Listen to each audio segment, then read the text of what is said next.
Il était minuit. Le pasteur Samuel venait de terminer un long service de réveil à New York. L'onction était forte. Des âmes avaient été sauvées. Des malades guéris. Fatigué mais en paix, il rentrait chez lui à pied, sa Bible sous le bras, chantonnant doucement un cantique.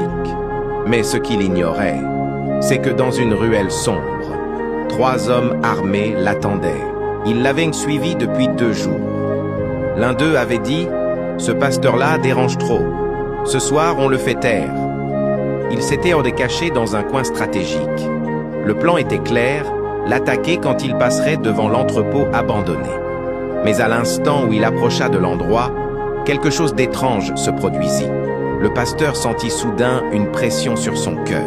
Il s'arrêta, regarda autour de lui et murmura « Seigneur, couvre-moi.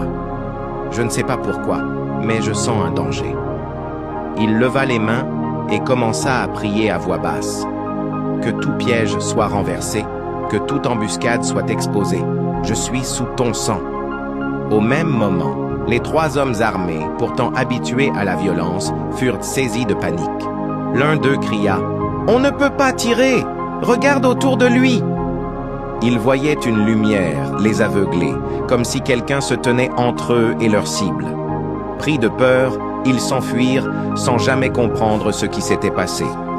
Le pasteur, lui, continua son chemin sans savoir qu'il venait d'échapper à la mort. Le lendemain, un sans-abri qui l'aidait souvent lui dit « Pasteur, ils avaient prévu de vous tuer hier, mais Dieu vous a caché.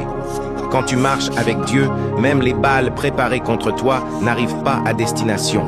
Si tu crois que Dieu peut déjouer les pièges les plus sombres, écris Amen et partage cette histoire pour rappeler que Dieu veille même à minuit. »